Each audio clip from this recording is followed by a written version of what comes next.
और वहां से सीधे आधे घंटे में आपके कार्यक्रम में आया। तो प्यारे बच्चों, सबसे पहले मैं आपको यही कहना चाहूंगा, अपना अनुभव बताना चाहूंगा।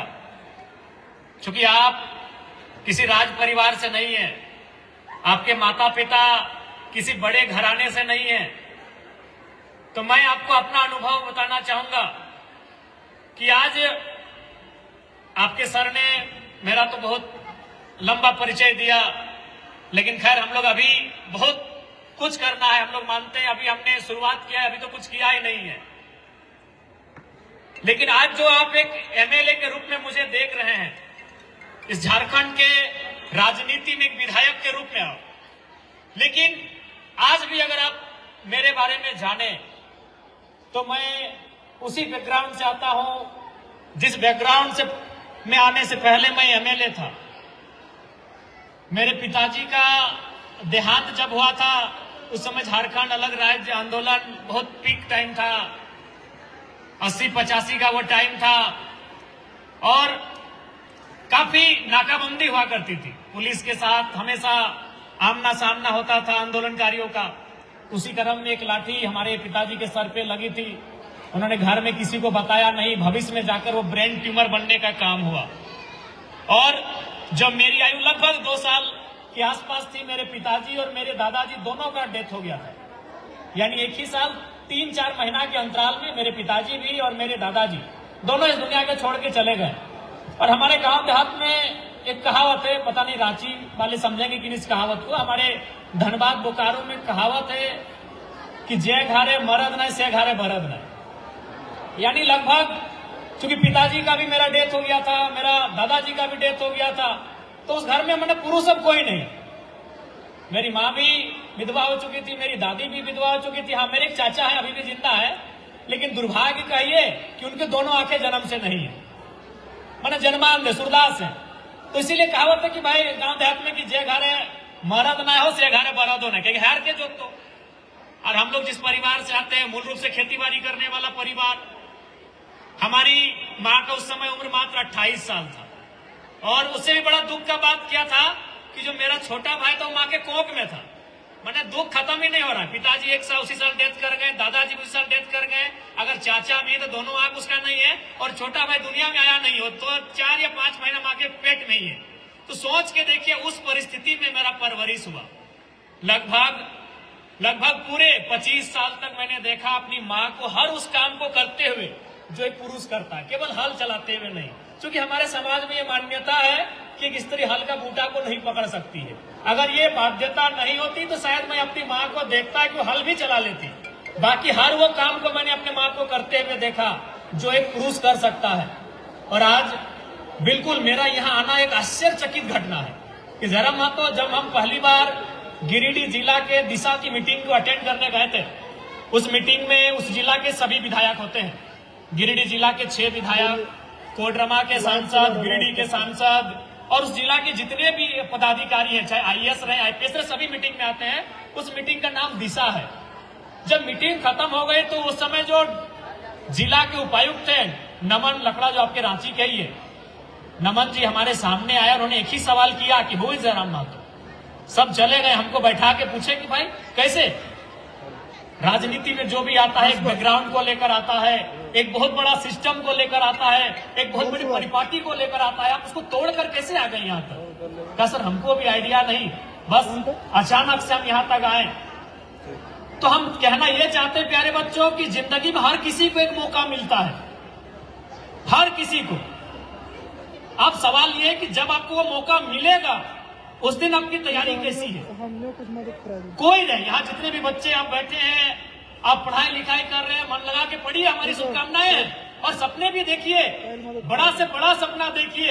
अगर सपने सच नहीं होते हैं तो आज मैं आपके बीच एक राज्य के एमएलए के रूप में बिल्कुल नहीं आता। सपने सच होते हैं, आप उन सपनों को देखिए और उसके लिए मेहनत करिए, क्योंकि जिस दिन आपको मौका मिलेगा, ये दुनिया आप चाहे जिस रूप में उसे माने, ईश्वर के रूप में माने, अल्लाह के रूप में माने, प्रकृति के रूप में माने, आप जिस रूप में उसे मानते हैं, आपको एक मौका देगा, एक अपॉर्चुनिटी आपको देगा। अब सवाल यह है कि जिस दिन आपको अपॉर्चुनिटी मिलेगा जिस दिन आपको मौका मिलेगा आप उस दिन के लिए कितना तैयार। जो शिक्षा ग्रहण करना किसी तपस्या से कम नहीं है। एक साधु जितना निर्जन पहाड़ों में पर्वतों में तपस्या करता है ना, उससे ज्यादा कठिनाई होती है लगातार 10 वर्षों तक 12 वर्षों तक विद्यालय में पढ़ाई करना। आसान नहीं है। मन बड़ा चंचल होता है। मन चंचल होकर कहां कहां घूमता फिरता रहता है, लेकिन आप एकाग्र होकर अपनी पढ़ाई को पूरी करते हैं, एक तपस्या करते हैं, एक तप करते हैं। इसलिए इस बात को याद रखिएगा, आपका सफल होना क्या करता है और आपका सफल ना होना क्या करता है, इस चीज को भी आपको याद रखना होगा। एकदम पूरा 25 साल आप पीछे चले जाएंगे, क्योंकि उसके बाद आप वहां से इस बात की उम्मीद करेंगे कि भाई अगर हमने कुछ नहीं किया तो कम से कम मेरा जो बेटा या बेटी होंगे वो कुछ करेंगे। और वो समय जब तक आएगा तब तक आपको कम से कम 20 से 25 सालों का इंतजार करना होगा। इसलिए प्यारे बच्चों, जो मौका मिला है उस मौके को बिल्कुल हाथ से जाने ना दे। इस मौके को आप बनाएं। और आप उम्र के उस पड़ाव में हैं। स्टूडेंट लाइफ एक ऐसा जीवन होता है जहां अगर सकारात्मक दिशा में, अगर पॉजिटिव वे में हम लोग काम करें तो बहुत कुछ कर सकते हैं। आपको उस दिशा में काम करने की आवश्यकता है और असंभव कुछ भी नहीं है इस दुनिया में। वो कहते हैं ना कि आपकी सोच तय करती है कि आप क्या करेंगे। आपने नेपोलियन बोनापार्ट का नाम सुना होगा। जो स्थान भारत में सरदार पटेल का है, भारत को एकीकृत किया था सरदार पटेल ने, वही काम नेपोलियन बोनापार्ट ने फ्रांस में किया था। लेकिन एक बार की घटना है, नेपोलियन बोनापार्ट की उम्र 10 से 12 साल थी, जो आपकी उम्र है। आप भी ज्यादातर स्टूडेंट, हमारे जितने भाई बहन हैं पढ़ने वाले 10, 12, 14, 15 साल के हैं, आप ही की उम्र में थे नेपोलियन बोनापार्ट।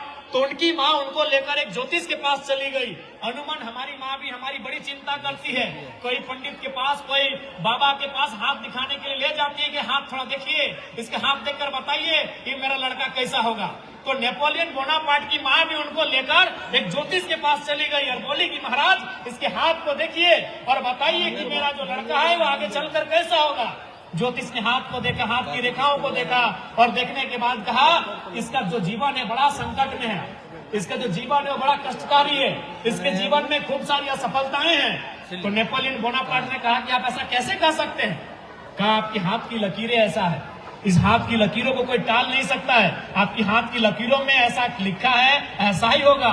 विश्वास करिए, नेपोलियन बोनापार्ट जो शुरू से चाहते थे कि हम एक सेनापति बने, एक बड़ी सेना का, वो हमेशा एक छोटा सा, हम लोग उसे नाइफ कहें, छुरी कहें, चाकू कहें, हमेशा लेकर चलते थे अपने कमर में बांधकर। उन्होंने निकाला और जरा भी देर नहीं किया, उसे अपने हाथ में रखा और एक बार ऊपर से और एक बार नीचे से अपने हाथ की लकीरों को ही काटा और बोला ज्योतिष महाराज मेरे हाथ की लकीरें तो अब नहीं, अब आप क्या कहेंगे। तो ज्योतिष ने कहा कि जिस नौजवान में, जिस लड़के या लड़की में इतना जुनून है वो कुछ भी कर सकता है, वो विधि ने जो लिखा है उसे भी टाल सकता है। लहू से बहता हुआ हाथ और कहा कि आप बताइए, आप तो कह रहे थे कि भाई हाथ की लकीरें, तो हमारा हाथ में तो लकीर ही नहीं रहा, हम तो लकीर कोई अपने से काट के साफ कर लिए। तो आप उसी उम्र में हो, इसलिए कोई बहाना नहीं होना चाहिए कि मेरे तकदीर में नहीं है, मेरी किस्मत में नहीं है। ये कायरों की डिक्शनरी होती है, बहादुरों की डिक्शनरी नहीं है। बहादुर अगर 1% चांस भी रहता है तो वहां वो विजय हासिल करता है। और आप सभी बहादुर हो, इस विद्यालय में पढ़ने वाले सभी बच्चे बहादुर बच्चे हैं। हमें पूर्ण आशा है यदि आप चाहेंगे अपने सपनों को साकार करेंगे, वो आपको तय करना है कि अपने सपनों को साकार कैसे करना है। चूंकि मैं मानता हूं कि आपके पास अच्छे शिक्षक है, शिक्षिकाएं, आपके माता पिता भी आपको अच्छा दिशा निर्देश दे रहे हैं, लेकिन सबसे महत्वपूर्ण हो जाता है कि आप क्या सोचते हैं। आप क्या सोचते हैं अपने बारे में। आप अगर अपने बारे में सोचते हैं बेहतर, तभी बेहतर होगा। क्योंकि देश के महान संत विवेकानंद जी हमेशा कहते थे, a little talk to himself every day, otherwise we loss the chance to meet the best person of the world. आप दिन में एक बार खुद से बात कर लिया करो, नहीं तो दुनिया के सबसे अच्छे इंसान से मिलने का मौका गवा दोगे। इसलिए प्यारे बच्चों, हमेशा याद रखिए, चाहे वो आपके शिक्षक हो, आपके माता पिता हो या कोई और हो, जो आप अपने को समय दे सकते हैं वह समय आपको कोई नहीं दे सकता है। यदि आपकी माँ यहाँ बैठी है, इस बात से आप इस बात के लिए तसल्ली नहीं रखिए कि वो मेरी माँ है, उसका समय सिर्फ मेरे लिए है। जो आपकी माँ है वो किसी की पत्नी है, जो आपकी माँ है वो किसी की बहन है, जो आपकी माँ है वो किसी की पुत्रवधू भी है। इसलिए आपके पास अगर 24 घंटा कोई है तो केवल आप हो। आप अपने अपना आपका लक्ष्य क्या होगा, उसकी तैयारी क्या होगी, उसे आपको तैयार करना होगा। और एक बात अंत में कहेंगे, चूंकि समय काफी देर से आप इंतजार कर रहे हैं, आपको भी जाना है, रात्रि का समय है। आप प्रयास, यूं तो दुनिया में हर एक काम आसान है, लेकिन प्रयास करिए कि आप उस चीज को अपना ड्रीम बनाएं जिसमें आपका प्रतिभा, जिसमें आपका टैलेंट है। हर बच्चे में कोई ना कोई टैलेंट है, कोई ना कोई प्रतिभा है। इसलिए मैं आपको कहना चाहूंगा कि आपका जो टैलेंट है उसे आप अपना ड्रीम बनाइए। उसमें क्या होगा कि आपकी जो चांसेस है, आपके जो मौके हैं वो ज्यादा होंगे। आप मैंने सचिन का नाम लिया था, आपको याद होगा, जो आप नहीं जानते हैं कि आपके बड़े जानते हैं, आपके विशेषकर चाचा लोग जानते होंगे, आपके पिताजी लोग जानते होंगे, क्योंकि माँ लोग भी उस समय क्रिकेट की शौकीन नहीं थी। अभी उन लोग आईपीएल आने के बाद महिला लोग थोड़ा सा क्रिकेट में रुचि रख रही हैं। तो सचिन तेंदुलकर उस समय डेनिस लिली नाम के गेंदबाज थे। भारत में उन्होंने एक गेंदबाजों का ट्रेनिंग के लिए एक सेशन चलाया था। सचिन गए कि हमको बॉलर बनना है, तो लिली साहब ने 2-4 दिन उनको प्रैक्टिस करवाया और बोला कि सचिन एक काम करो, तुम बॉलर मत बनो, तुम जाके बैटिंग में अपना कैरियर बनाओ। तुम्हारा टैलेंट बैटिंग में है, तुम्हारा ड्रीम बॉलिंग है, तुम बॉलर बनना चाहते हो, तुम्हारा ड्रीम है, अच्छी बात है, तुम्हारा सपना है गेंदबाज बनने का, लेकिन मैं तुम्हें सलाह देता हूं, तुम्हारा टैलेंट बैटिंग में है, तुम बैटिंग करो और उसे अपना ड्रीम बनाओ। अगर सचिन बॉलर बन जाते जो उनका सपना था, तो हमें लगता है कि 1980-90 के दशक, सचिन ने तो खेलना है शुरू किया 1990 से। उस 90 के दशक में भारत की, पूरे एशिया की सरजमी में, खासकर हिंदुस्तान की सरजमी में बहुत कम ऐसे तेज गेंदबाज थे। ऊपर से 5 फुट 2-4 इंच की हाइट थी उनकी। एक गेंदबाज के रूप में शायद सचिन उतना सफल नहीं हो पाते हैं जितना आज वो बल्लेबाज के रूप में हुए। इसका मतलब ये है कि सचिन का ड्रीम था गेंदबाज बनना, लेकिन टैलेंट था बैटिंग में।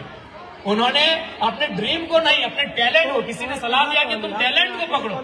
ड्रीम तुम्हारा, अच्छा बात है कि तुम्हारा ड्रीम है बॉलर बनना, लेकिन तुम्हारा टैलेंट है बैटिंग करना, तुम अपने टैलेंट को तैयार तराशो। और आज देखिए, हमें लगता है कि जब तक क्रिकेट रहेगा सचिन का नाम रहेगा।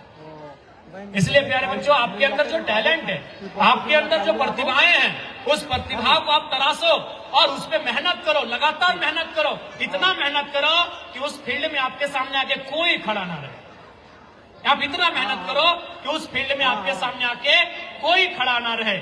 आप इतना मेहनत करो, चाहे कोई भी सेक्टर रहे। मैं बार बार कहता हूं कि यदि आप 6 घंटा पढ़ने में समय दे रहे हो, तो कम से कम आपको इस पढ़ाई के क्षेत्र का एक्सपर्ट होना चाहिए। यदि किसी को 6 घंटा पेंटिंग में समय लगता है कि मुझे पेंटिंग अच्छा लगता है, तुम 6 घंटा पेंटिंग में दो, लेकिन शर्त यह है कि कम से कम रांची जिला में तुम्हारे जैसा कोई दूसरा पेंटर ना हो। तुम्हें अगर दौड़ना अच्छा लगता है, तुम दौड़ो, रोज सुबह दौड़ो, 6 घंटा दौड़ो, लेकिन शर्त है रांची में तुम्हारे जैसा दूसरा दौड़ने वाला नहीं होना चाहिए। यदि तुम्हें तैरना अच्छा लगता है, तुम तैरो, यदि तुम्हें तैरना अच्छा लगता है, तुम तैरो, लेकिन 6 घंटा से 10-7 घंटा 5 घंटा तैरो, लेकिन शर्त यह है कि इस जिले में, इस राज्य में तुमसे बेहतर कोई तैराक नहीं होना चाहिए। हर एक क्षेत्र में, हर एक फील्ड में कैरियर है, जो आपके सपने हो सकते हैं, उनमें आप मेहनत करो, लेकिन शर्त यह है कि आपको उस फील्ड का एक्सपर्ट बन के बाहर आना होगा। आपको पहाड़ चढ़ने का मन करता है, रोज चढ़ो, किसने मना किया है? 6 घंटा पढ़ते हो, 6 घंटा पहाड़ चढ़ो, लेकिन शर्त यह है कि आपसे बेहतर कोई माउंटेनर नहीं होना चाहिए इस जिले में। और निमा सिन्हा कौन थी? पहाड़ चढ़ने वाली थी ना। आपको पहाड़ चढ़ने का मन करता है, पहाड़ चढ़ो, लेकिन लगातार अभ्यास करो। और अगर अभ्यास की बात करना है प्यारे बच्चों, क्योंकि कभी कभी हमें लगता है कि ये सवाल याद नहीं हो रहा है, 4 बार याद कर लिए, ये फॉर्मूला नहीं हम बना पा रहे, इस फॉर्मूले को भी हम 2 दिन ट्राई कर लिए। ये कविता मुझे स्कूल में याद करने के लिए सर ने दिया है, होमवर्क, ये मुझसे नहीं हो रहा है, मैंने 2 दिन ट्राई किया, ये सवाल मुझसे नहीं बन रहा है। तो याद रखिएगा, यूसेन बोल्ट का नाम उस समय याद करिएगा। यदि आप 1 दिन 2 दिन में अपने सवालों से भागने लगते हैं, आपको जो आपके टीचर ने टास्क दिया है, चाहे वो मैथमेटिक्स का हो या साइंस का हो या सोशल साइंस का हो या हिंदी इंग्लिश की कहानियां हो या किताब की कविताएं हो, यदि आपको 1 दिन 2 दिन 2-4 प्रयासों में ऐसा लगता है कि हमसे नहीं हो रहा है, तो आप यूसेन बोल्ट को याद करिएगा। उस शख्स ने मात्र 9 सेकंड दौड़ने के लिए प्रैक्टिस किया था, मात्र 9 सेकंड। सबसे पहला काम झाड़ू पकड़ती है। अच्छा एक बात बताइए, क्या आपकी माँ अब फोन करके पूछिएगा कि 4 बजे जो सुबह सो के उठती है और उठ के जो पहले झाड़ू पकड़ती है, तो क्या आपकी माँ चाहती है उनके बच्चे झाड़ू पकड़े? नहीं चाहती है। आपकी माँ आज एक प्रण ली है, आपकी माँ ने एक वचन लिया है, एक कसम खाया है कि आज दिसंबर के ठंडा में, जनवरी के ठंडा में आपकी माँ 4 बजे 5 बजे सो के उठती है, हाथों में झाड़ू पकड़ती है। आप झाड़ू ना पकड़े, आप कलम पकड़े और ऑफिस में बैठ के अपना काम करें। इसलिए समझे? आज आपकी माँ इसलिए सुबह उठ के झाड़ू पकड़ती है, इसलिए बर्तन मांजती है, इसलिए चूल्हा फूकती है कि आप कलम पकड़ेंगे और आप ऑफिस में बैठेंगे और कार्यालय का काम करेंगे। इसीलिए ना आप झाड़ू पकड़ेंगे, इसलिए आपकी माँ झाड़ू नहीं ना पकड़ती है। आप आगे जाके कहीं बर्तन मांजेंगे, इसलिए आपकी माँ बर्तन नहीं ना 4 बजे उठ के मांजती है।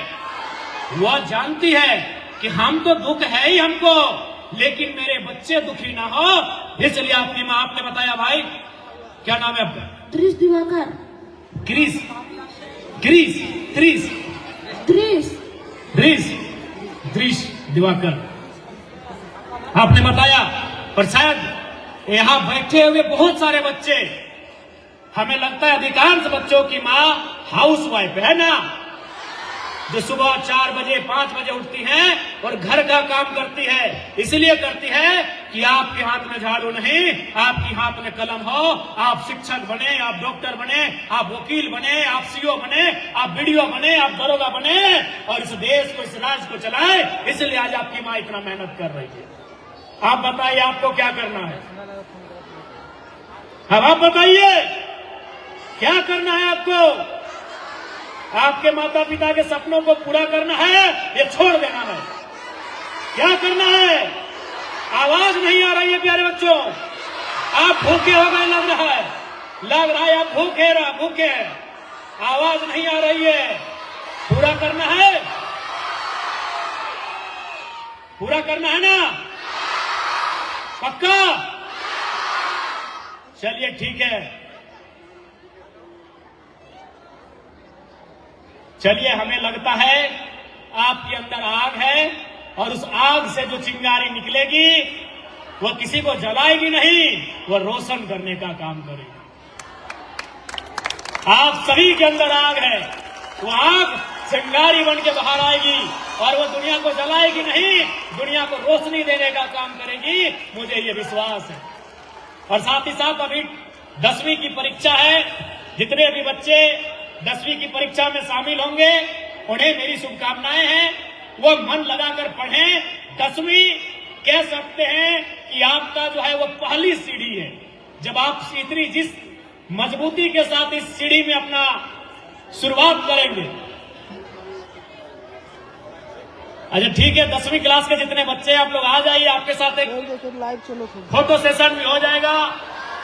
लाइव चलो। अच्छा खाली क्लास 10 वाले आएंगे? हाँ, उसके बाद अभी हमारा विधानसभा रांची में चलेगा, बाकी दिन आके बाकी लोग से मिल लेंगे हम। 12 वाले भी, अच्छा 12 वाले भी एग्जाम देंगे। 12 वाले भी, इंटर, आर्ट्स, कॉमर्स, साइंस, तीनों फैकल्टी के। देखिए आप कितने खुशनसीब हैं कि 10, 12 के साथ आपको यहाँ रखे हैं। आप देखिए इस मान सम्मान का बेकार नहीं करिएगा दिवाकर जी। सर देख लेना, सभी सीनियर के साथ आपको यहाँ रखे हैं मंच में, ठीक है ना? और दिवाकर का मतलब क्या होता है आप जानते हैं?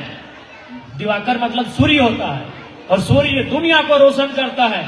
तो आपके माता पिता ने यदि आपका नाम दिवाकर दिया है, इसलिए दिया है कि आपको रोशन करना है। और रोशन कैसे करेंगे?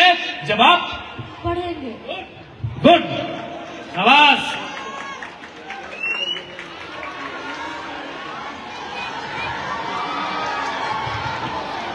ठीक है आप दिवाकर, ठीक है, ठीक है दिवाकर जी, अंदर से एनर्जी है ना? Yes sir. अब रोने का मन नहीं ना है? No sir. गुड।